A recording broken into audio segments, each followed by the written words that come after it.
ও মুসলমান, এই খাওয়ার সিস্টেম কোত্থেকে আসলো? এই খাওয়ার সিস্টেম কে আনলো? এই খাওয়ার সিস্টেম কোত্থেকে এনেছো?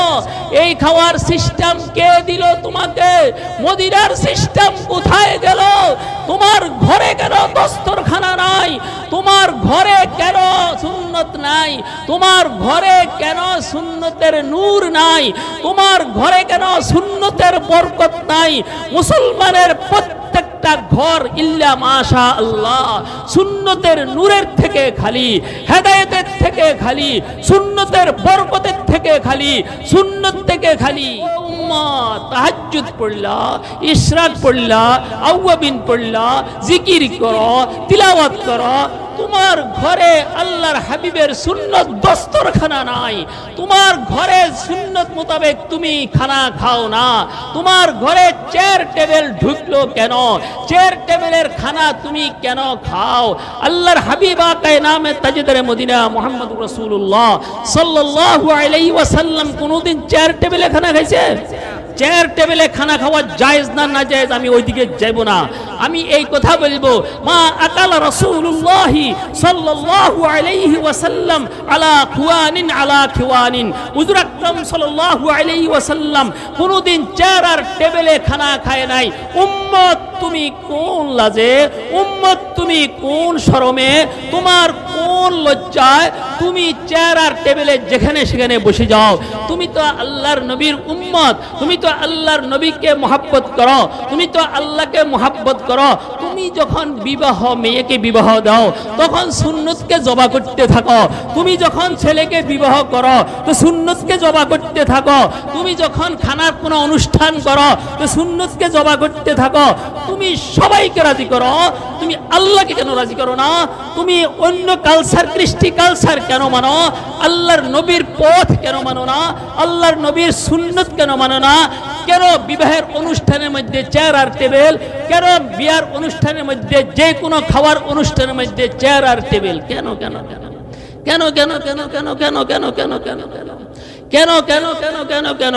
আল্লাহর ওয়াস্তে যদি কেউ এই ভুল, আমার মনে হয় এই মাঠে এই ওয়াজ নয়, আমার মনে হয় এখানে কেউ এরকম নাই যে তাদের ঘরে চেয়ার আর টেবিল পাতানো, সেখানে 3 বেলা খানা চা নাস্তা চলে। আল্লাহ, পুরুষ মহিলা ভাবিয়ে দেবরে একসাথে বাস ভাবিয়ে আনি দিতে আছে, দেবরে খাইতে আছে। আল্লাহু আকবার, আল্লাহু আকবার। এইভাবে মনে হয় এই মাঠে কেউ নাই। যদি কারো থাকে আল্লাহর ওয়াস্তে আজ হইতে প্রতিজ্ঞা করেন যে জীবনের শেষ মুহূর্ত পর্যন্ত দস্তরখানায় সুন্নত মোতাবেক খানা খাইব। রাজি আছেন ইনশাআল্লাহ? রাজি আছেন ইনশাআল্লাহ? আর চেয়ার আর টেবিলে খানা খাইব না।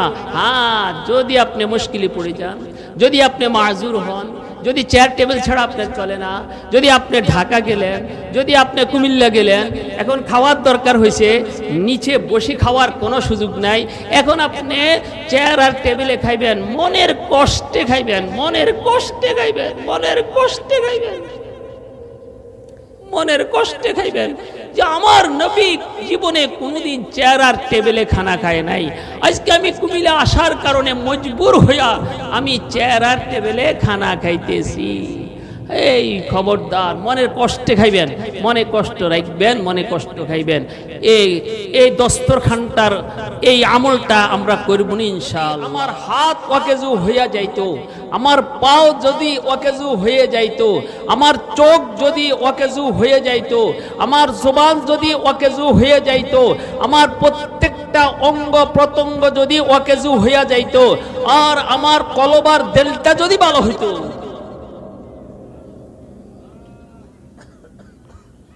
তাহলে আমি কামিয়াব, তাহলে আমি সফল কাম, তাহলে সাইরা গেছিলাম, তাহলে সাইরা গেছিলাম।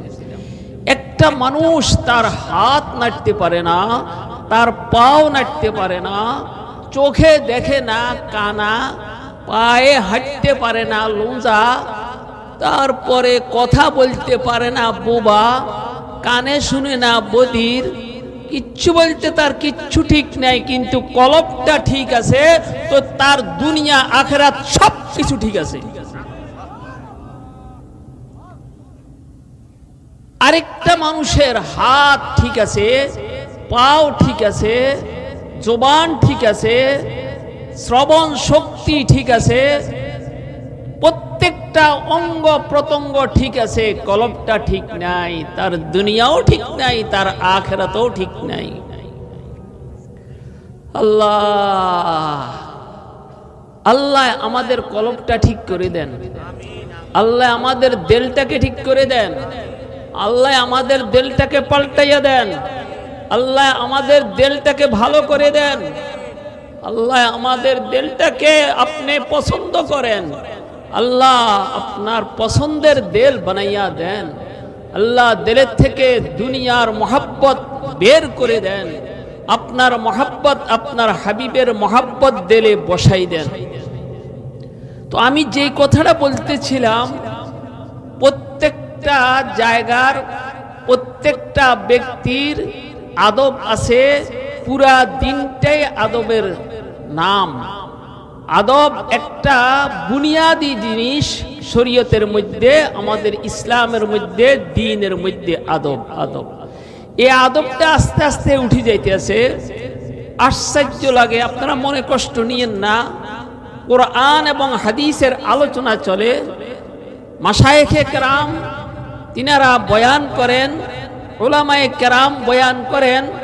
তো মজলিসে কেউ মোবাইল নিয়ে ব্যস্ত, কেউ মোবাইলে কথা বলেন, কেউ চা খান, কেউ পানি পান করেন, কেউ গল্প করেন, কেউ শুয়ে থাকেন, কেউ এলোমেলো, কেউ ফাঁক করেন, কেউ বাদাম খান, কেউ বুট খান, কেউ এটা খান, কেউ সেটা খান, দুইজনে মিলে কথা বলেন।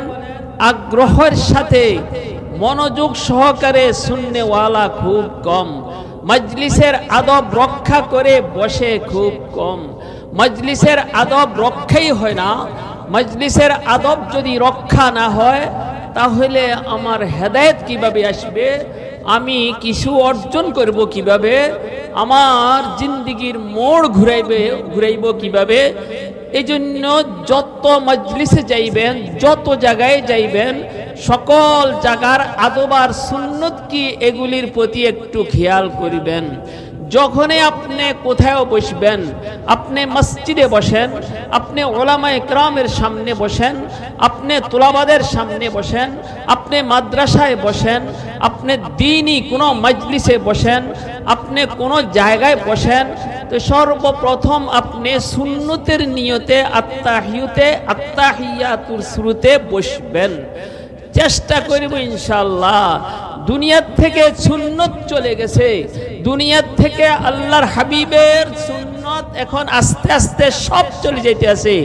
সব নিজের মন মতো, আমার বসা হয়ে গেছে মন মতো, আমার শোনা হয়ে গেছে মন মতো, আমার লেবাস হয়ে গেছে মন মতো, আমার রাত দিন হয়ে গেছে মন মতো, আমার খাওয়া দাওয়া হয়ে গেছে মন মতো, আমার বিবাহ শাদী হয়ে গেছে মন মতো, আমার লেনদেন হয়ে গেছে মন মতো, আমার সব কিছু হয়ে গেছে মন মতো।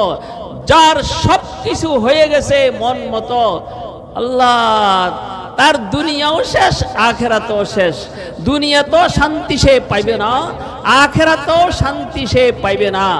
যার দিন রাত তার মন মতো নয়, যার উঠা বসা তার মন মতো নয়, যার চলাফেরা তার মন মতো নয়, যার লেনদেন তার মন মতো নয়, যার সব কিছু আকায়ে নামে তাজদারে মদিনা মুহাম্মদুর রাসূলুল্লাহ সাল্লাল্লাহু আলাইহি ওয়াসাল্লামের মতে ফাকাদ ফাজা ফাওজান আযীমা, সে অনেক কামিয়াব হয়ে গেছে, সে অনেক সফলতা লাভ করেছে।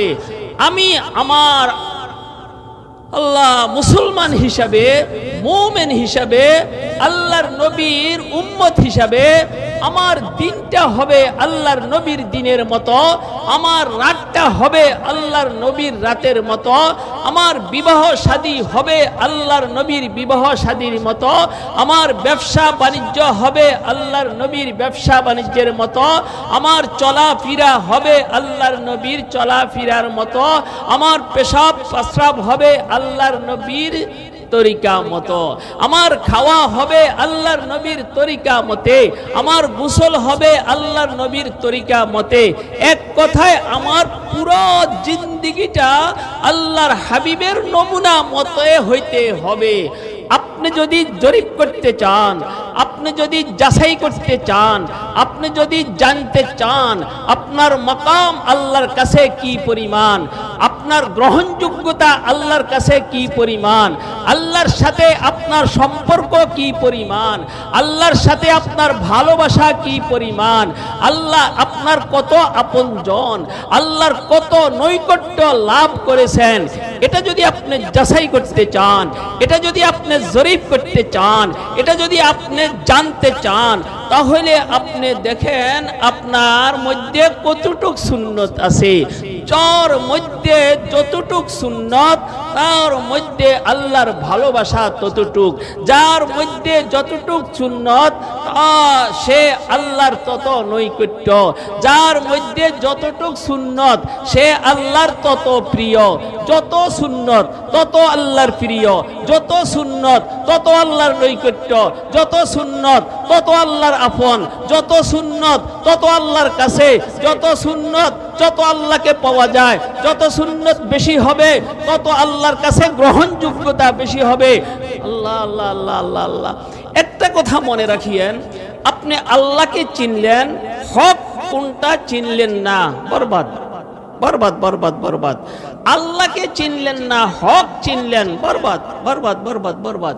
আপনি আল্লাহকে চিনলেন, হক কোনটা সেটাও জানলেন, আমল করলেন না, বরবাদ বরবাদ বরবাদ।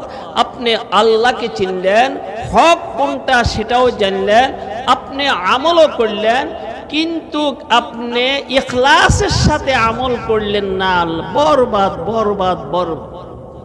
আল্লাহু আকবার। এজন্য আল্লাহর এক বান্দা বলেছে, আন্নাসু কুল্লুহুম হালিকুনা ইল্লাল আলিমুন ওয়াল আলিমুনা কুল্লুহুম হালিকুনা ইল্লাল আমিলুন ওয়াল আমিলুনা কুল্লুহুম হালিকুনা ইল্লাল মুখলিসুন ওয়াল মুখলিসুনা আলা খাতারিন আযীম।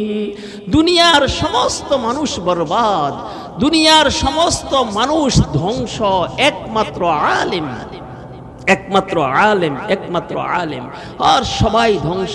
ওয়াল আলিমুনা কুল্লুহুম হালিকুনা ইল্লাল আমিলুন।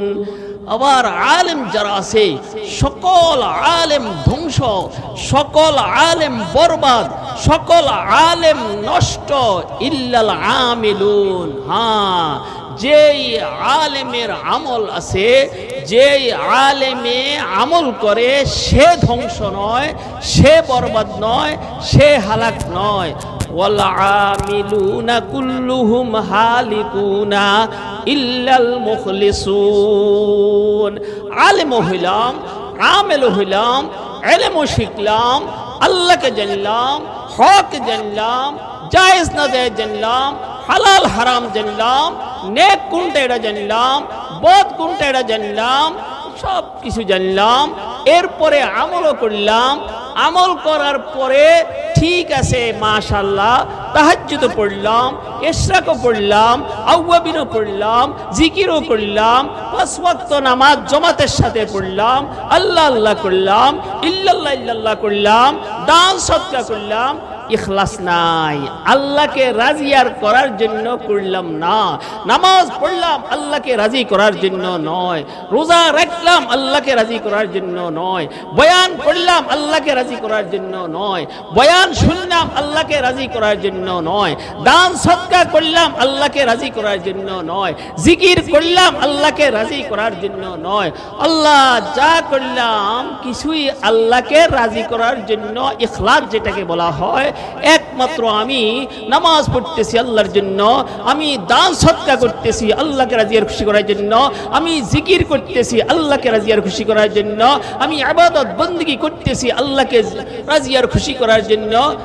ইখলাস সব আছে, ইলম আছে, আমল আছে, ইখলাস নাই, কোনো লাভ নাই, কোনো লাভ নাই, ধ্বংস ধ্বংস ধ্বংস ধ্বংস ধ্বংস। ধ্বংস ধ্বংস। ইখলাস আছে, ওয়াল মুখলিসুনা আলা খাতারিন আযীম, সব আছে মাশাআল্লাহ। ইলম আছে, আমল আছে, ইখলাস আছে। এই মুখলিস ইখলাসের সাথে নামাজ পড়েছে, ইখলাসের সাথে ইবাদত বندگی করেছে, ইখলাসের সাথে সবগুলি কাজ করেছে, ইখলাসের সাথে আমল করেছে, জিকির করেছে, তাহাজ্জুদ পড়েছে, তিলাওয়াত করেছে, সব কাজ ইখলাসের সাথে করেছে। বয়ান করেছে তো ইখলাসের সাথে করেছে, বয়ান শুনেছে তো ইখলাসের সাথে শুনেছে, সব কিছু ঠিক আছে। তারপরও আশঙ্কা মুক্ত নয়, তারপরও ভয় আছে পার হতে পারবে কিনা, তারপরও ভয় আছে ধরা পড়ে যায় কিনা, তারপরও ভয় আছে হাতে কড়ি লাগে কিনা, তারপরও ভয় আছে জাহান্নামে যাইতে হয় কিনা, তারপরও ভয় আছে আল্লাহ মেহেরবানি করে কিনা, তারপরও ভয় আছে আল্লাহ রাজি আর খুশি হবে কিনা, তারপরও ভয় আছে আল্লাহ কোনো গোসা হইয়া যায়নি। الناس كلهم هالكون إلا العالمون والعالمون كلهم هالكون إلا العاملون والعاملون كلهم هالكون إلا المخلصون والمخلصون على خطر عظيم। বড় ভয়, বড় ভয়, বড় ভয়, অনেক বড় ভয়। তো আপনার আলহামদুলিল্লাহ আল্লাহকেও চিনলেন, আপনি হক কোনটা এটাও চিনলেন, আমলও করলেন, ইখলাসের সাথে আমলও করলেন, কিন্তু নবীর তরিকায় আমল করলেন না, কোনো লাভ নাই। এই আমল আপনার কবুল হবে না, আল্লাহ এই আমল কবুল করবে না।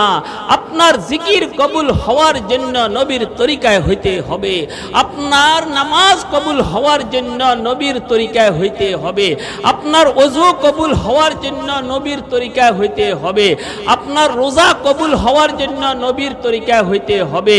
আপনার সমস্ত আমলগুলি, জীবনের যত আমল করিবেন সবগুলি আমল কবুল হওয়ার জন্য নবীর তরিকায় হইতে হবে। নবীর তরিকায় যেটা ঠিক আল্লাহর কাছে কবুল, সেটা নবীর তরিকায় নয়, যেটা আল্লাহর কাছে কবুল নয় সেটা। নবীর তরিকা নাই যেখানে কবুলিয়ত নাই, সেখানে নবীর তরিকা নাই যেখানে আল্লাহর ভালোবাসা নাই, সেখানে নবীর তরিকা নাই যেখানে মুক্তি নাই, সেখানে কবুলিয়ত নাই, সেখানে নাজাত পাওয়া যাবে না নবীর তরিকা ব্যতীত। আপনি কোটি কোটি রাকাত নামাজ পড়েন, আপনি হাজারো বার হজ করেন, আপনি যত ইবাদত বندگی করেন, আপনি 24,000 বার নয় 1 লক্ষ বার জিকির করেন, 1 লক্ষ বার আল্লাহ আল্লাহ করেন, নবীর তরিকায় করলেন না।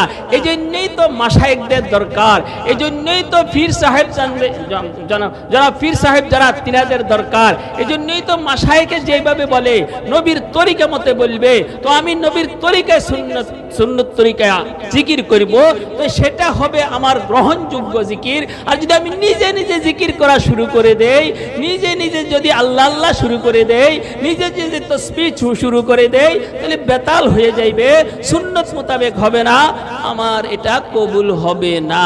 এজন্য দুনিয়ার মধ্যে আমরা যত আমল করিব সব আমল আমরা নবীর তরিকায় করতে হবে, মনে রাখবেন। যদি আমরা নবীর তরিকায় আমল করি তাহলে একটা মসজিদে আপনি 15 জন মুসল্লি ধরেন, 15 জন মুসল্লি, 15 জন, 10 জন ধরেন 10 জন, 5 জন ধরেন 5 জন, 3 জন ধরেন 3 জন।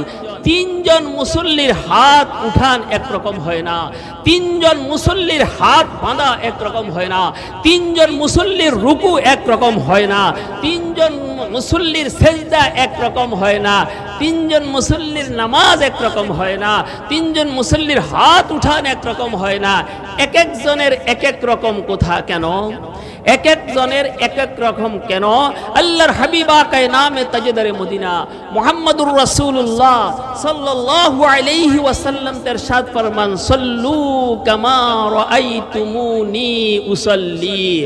ও উম্মত আমি যেইভাবে হাত উঠাইছি এইভাবে হাত উঠাইবা, উম্মত আমি যেইভাবে হাত বেঁধেছি এইভাবে হাত বাঁধবা, উম্মত আমি যেইভাবে রুকু করেছি এইভাবে রুকু করিবা, উম্মত আমি যেইভাবে সেজদা করেছি এইভাবে সেজদা করিবা, উম্মত আমি যেই কাজটা যেইভাবে করেছি এইভাবে তুমি করিবা। আমাকে তো আল্লাহ তাবারক ওয়া তাআলা নমুনা হিসাবে মডেল হিসাবে পাঠাইছে।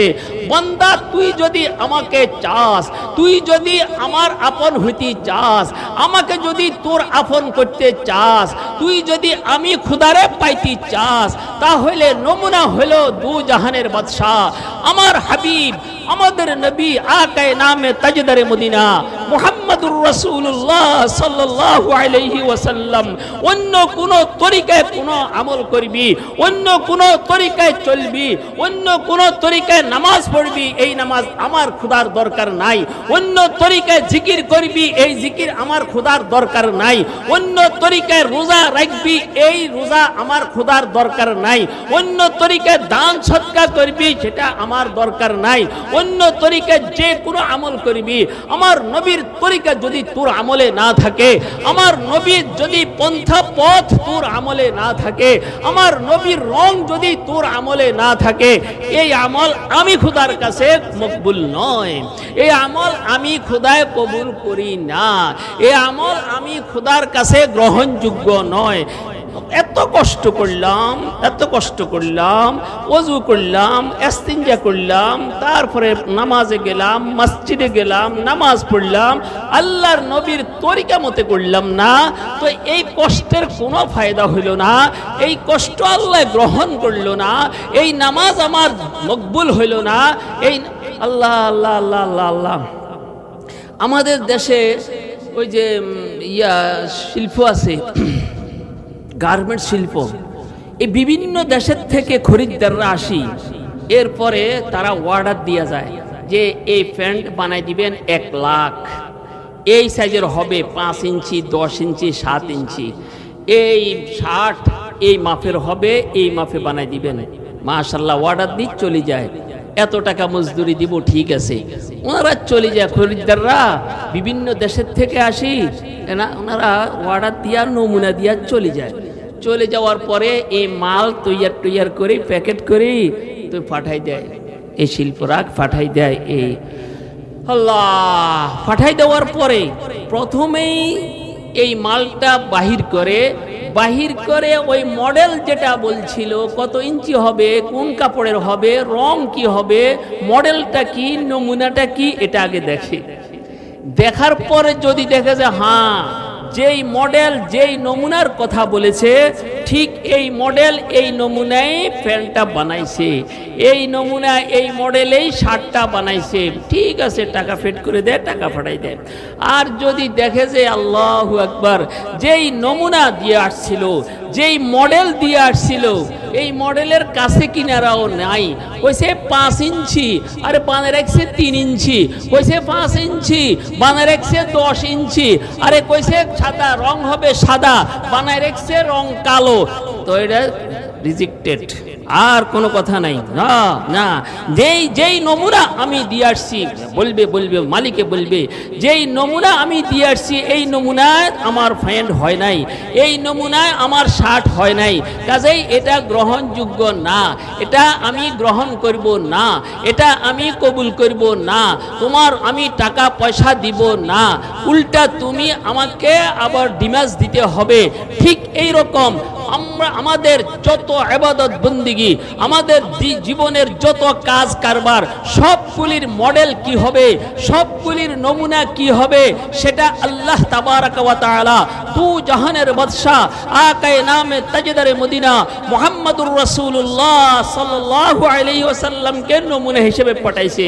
দেখো, আমি নমুনা হিসেবে আমার নামাজ কিভাবে পড়বা আমি নমুনা পাঠাই দিলাম, রোজা কিভাবে রাখবা নমুনা পাঠাই দিলাম, জিকির কিভাবে করবা নমুনা পাঠাই দিলাম, ওযু কিভাবে করবা নমুনা পাঠাই দিলাম, ওযু ইস্তিনজা কিভাবে করবা নমুনা পাঠাই দিলাম, সব কিছুর নমুনা দিয়ে দিলাম। বিয়া শাদী কিভাবে করবা নমুনা পাঠাই দিলাম, খাওয়া দাওয়া কিভাবে করবা নমুনা পাঠাই দিলাম।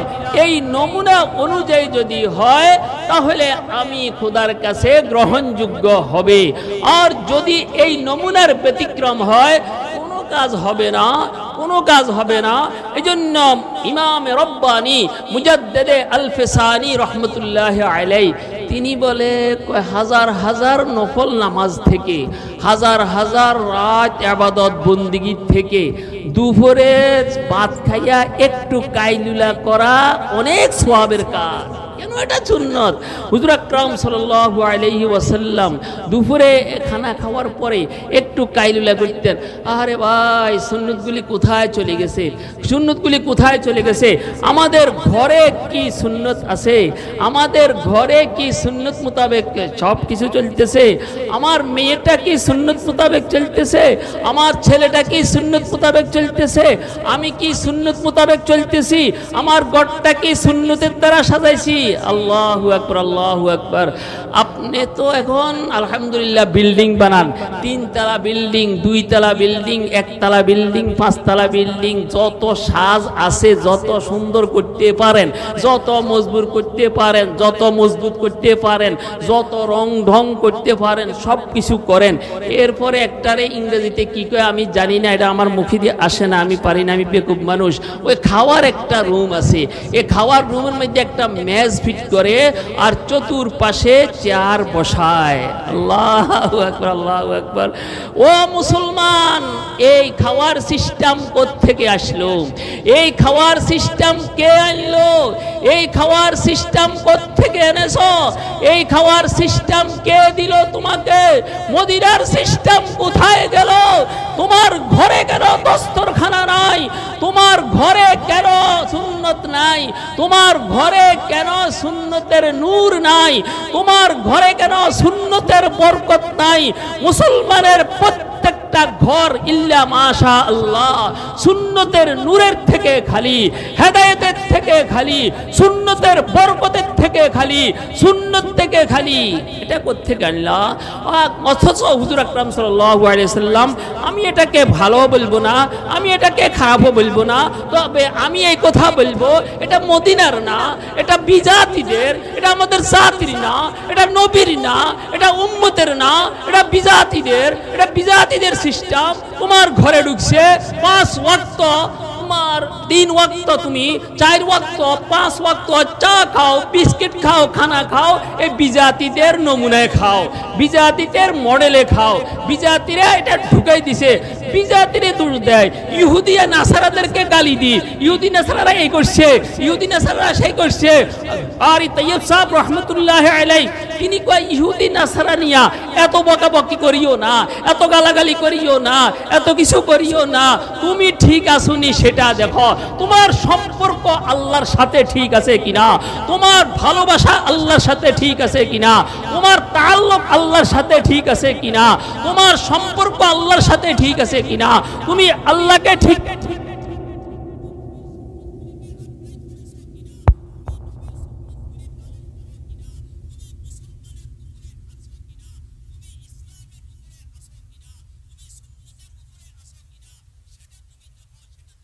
সেটা তুমি দেখো। তোমার সাথে যখন আল্লাহর সাথে সম্পর্ক বিচ্ছিন্ন হয়ে গেছে, তোমার সাথে যখন মদিনার সাথে সম্পর্ক বিচ্ছিন্ন হয়ে গেছে, তোমার সাথে তোমার নবীর সম্পর্ক যখন বিচ্ছিন্ন হয়ে গেছে, ইহুদি আর নাসারাদের কালচারাল কৃষ্টি তোমার মধ্যে যখন আসে গেছে, তো ইহুদিদের মার তোমার কপালে আছে, ইহুদিদের মার তুমি খাইতে হবে, ইহুদিদের মার তোমার সহ্য করতে হবে। আর না হয় আল্লাহর সাথে সম্পর্ক গড়ো, নবীর সুন্নত ধরো, আল্লাহর ভালোবাসা অন্তরে রাখো, আল্লাহর হুকুম মোতাবেক চলো। তুমি আল্লাহর হুকুম মানো, তুমি আল্লাহর হুকুম মানো, তুমি নবীর তরিকা মানো। ইহুদি নাসারা খ্রিস্টান যারা, তারা তো মুসলমানের শত্রু, তোমার শত্রু ঠিক আছে, কিন্তু তাদের হাতে মার খাচ্ছ কেন? তাদের হাতে মার খাওয়ার একমাত্র কারণ হয়েছে যার সাথে তোমার সম্পর্ক করার দরকার ছিল, যার সাথে তোমার ভালোবাসা ছিল, তিনার সাথে তোমার সম্পর্ক নাই। যার সুন্নতের উপরে তোমার জিন্দেগি উঠার দরকার ছিল, সেই সুন্নতের উপরে তোমার জিন্দেগি উঠে নাই। যার নমুনা তোমার দরকার ছিল, ওই নমুনা তোমার কাছে নাই। ওই নমুনা তোমার কাছে নাই। আল্লাহু আকবার। 5 ওয়াক্ত নামাজ তাকবীরের সাথে পড়ে, মাশাআল্লাহ জিকির করে, তাহাজ্জুদ পড়ে, ইশরাক পড়ে, আওয়াবিন পড়ে, জিকির করে, মাশাআল্লাহ। অনেক বড় বুজুর্গ যখন দাওয়াত দেয়, হুজুর আমাদের ঘরে একটু আসেন, একটু চারটা ডাল ভাত খাইয়েন, তো মাশাআল্লাহ অনেক বুজুর্গ মানুষ, তাহাজ্জুদ পড়নে वाला, इशराक पढ़ने वाला, अव्वाबिन पढ़ने वाला, उलामा इकराम के मोहब्बत करने वाला बुजुर्ग मानुष जाए, जाओयार परे कई रे गामछा डालो ओ उम्मत ताहाज्जुद पढ़ला, इशराक पढ़ला, अव्वाबिन पढ़ला, जिकिर करो, तिलावत करो। তোমার ঘরে আল্লাহর হাবিবের সুন্নত দস্তরখানা নাই, তোমার ঘরে সুন্নত মোতাবেক তুমি খানা খাও না, তোমার ঘরে চেয়ার টেবিল ঢুকলো কেন, চেয়ার টেবিলের খানা তুমি কেন খাও? আল্লাহর হাবিব আকায়ে নামে তাজদারে মদিনা মুহাম্মদ রাসূলুল্লাহ সাল্লাল্লাহু আলাইহি ওয়াসাল্লাম কোনদিন চেয়ার টেবিলে খানা খাইছে? চেয়ার টেবিলে খানা খাওয়া জায়েজ না নাজায়েজ আমি ওইদিকে যাব না। আমি এই কথা বলবো, মা আকালা রাসূলুল্লাহ সাল্লাল্লাহু আলাইহি ওয়াসাল্লাম আলা খিওয়ানিন। হুজুর আকরাম সাল্লাল্লাহু আলাইহি ওয়াসাল্লাম কোনদিন চেয়ার আর টেবিলে খানা খায় নাই। উম্মত তুমি কোন লাজে, উম্মত তুমি কোন শরমে, তোমার কোন লজ্জায় তুমি চেয়ার আর টেবিলে যেখানে সেখানে বসে যাও? তুমি তো আল্লাহর নবীর উম্মত, তুমি তো আল্লাহর নবীকে মহব্বত করো, তুমি তো আল্লাহকে মহব্বত করো। তুমি যখন বিবাহ মেয়েকে বিবাহ দাও তখন সুন্নতকে জবা করতে থাকো, তুমি যখন ছেলেকে বিবাহ করো তো সুন্নতকে জবা করতে থাকো, তুমি যখন খানার কোনো অনুষ্ঠান করো তো সুন্নতকে জবা করতে থাকো। তুমি সবাইকে রাজি করো, তুমি আল্লাহকে কেন রাজি করো না? তুমি অন্য কালচার, কৃষ্টি কালচার কেন মানো? আল্লাহর নবীর পথ কেন মানো না? আল্লাহর নবীর সুন্নত কেন মানো না?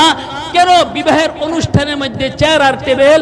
কেন বিয়ার অনুষ্ঠানের মধ্যে, যে কোনো খাওয়ার অনুষ্ঠানের মধ্যে চেয়ার আর টেবিল? কেন কেন কেন কেন কেন কেন কেন কেন কেন কেন কেন কেন কেন কেন কেন কেন কেন আল্লাহর ওয়াস্তে যদি কেউ এই ভুল, আমার মনে হয় এই মাঠে এই ওয়াজ নয়, আমার মনে হয় এখানে কেউ এরকম নাই যে তাদের ঘরে চেয়ার আর টেবিল পাতানো, সেখানে 3 বেলা খানা চা নাস্তা চলে। আল্লাহ, পুরুষ মহিলা ভাবিয়ে দেবরে একসাথে বাস ভাবিয়ে আনি দিতে আছে, দেবরে খাইতে আছে। আল্লাহু আকবার, আল্লাহু আকবার। এইভাবে মনে হয় এই মাঠে কেউ নাই। যদি কারো থাকে আল্লাহর ওয়াস্তে আজ হইতে প্রতিজ্ঞা করেন যে জীবনের শেষ মুহূর্ত পর্যন্ত দস্তরখানায় সুন্নত মোতাবেক খানা খাইব, রাজি আছেন ইনশাআল্লাহ? রাজি আছেন ইনশাআল্লাহ? আর চেয়ার আর টেবিলে খানা খাইব না। হ্যাঁ, যদি আপনি মুশকিলে পড়ে যান, যদি আপনি মাযুর হন, যদি চেয়ার টেবিল ছাড়া আপনার চলে না, যদি আপনি ঢাকা গেলেন, যদি আপনি কুমিল্লা গেলেন, এখন খাওয়ার দরকার হয়েছে, নিচে বসে খাওয়ার কোনো সুযোগ নাই, এখন আপনি চেয়ার আর টেবিলে খাইবেন, মনের কষ্টে খাইবেন, মনের কষ্টে খাইবেন, মনের কষ্টে খাইবেন, মনের কষ্টে খাইবেন যে আমার নবী জীবনে কোনোদিন চেয়ার আর টেবিলে খানা খায় নাই। আজকে আমি কুমিল্লা আসার কারণে মজবুর হইয়া আমি চেয়ার আর টেবিলে খানা খাইতেছি। এই খবরদার, মনের কষ্টে খাইবেন, মনে কষ্ট রাখবেন, মনে কষ্ট খাইবেন। এই দস্তরখানটার এই আমলটা আমরা করব ইনশাআল্লাহ।